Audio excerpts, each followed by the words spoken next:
I have a couple of basic points of reference when it comes to the philosophy behind the myth program.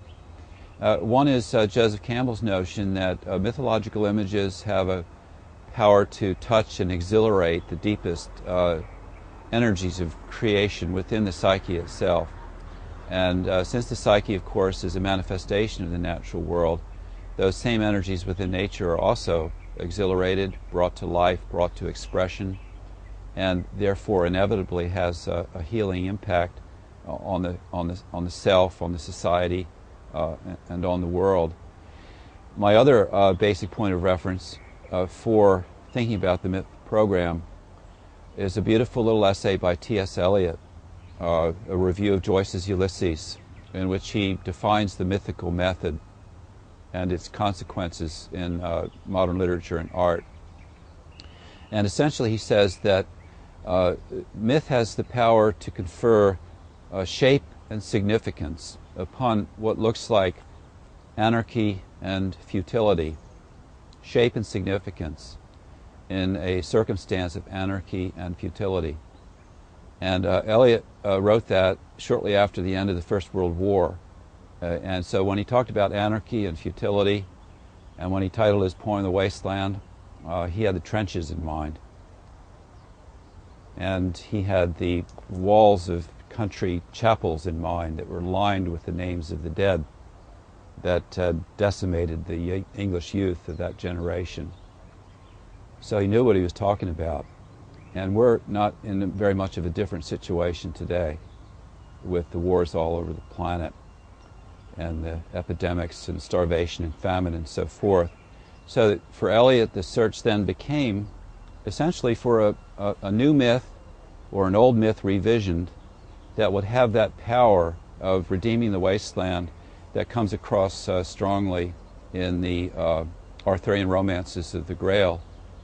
So the essence of our program is to explore as many of those mythological traditions in different cultural contexts: Hindu, Buddhist, Islamic, Native American, Arthurian, and so forth, and that we can revision those myths in a way that will make a significant shift in our culture. If the old myths don't do that, since myth comes out of the energies of the psyche, if we can activate those energies within each other and within the students so that there can be a genuine quest for an originally new kind of mythos that will respond to the global crisis, that will be all to the better.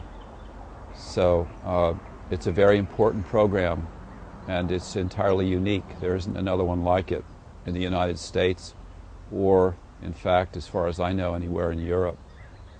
So we're really lucky to be here and to sponsor that kind of growth. I started out sitting in the forests of northern France, listening to Joseph Campbell tell the story of the death of Merlin. He's kind of a founding father. If there were a founding mother, it would probably be Maria Gimbutas, and then followed by Chris Downing and Marion Woodman. So it's a nice balance of the two. But it's essentially his archives.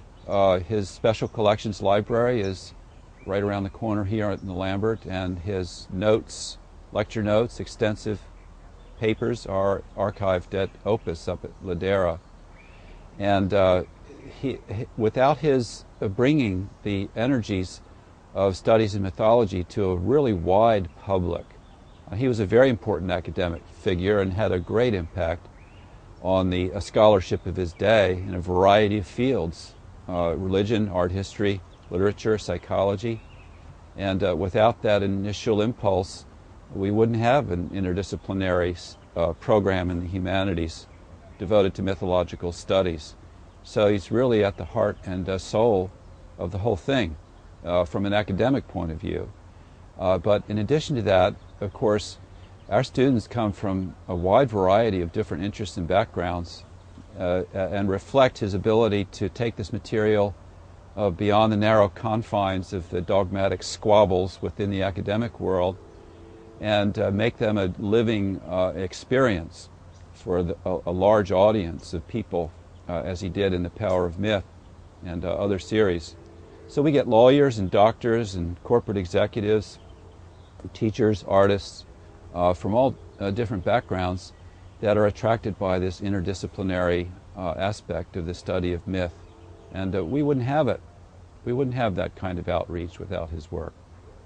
So we all owe him a tremendous debt, and with that comes the responsibility to keep those energies moving in a creative way.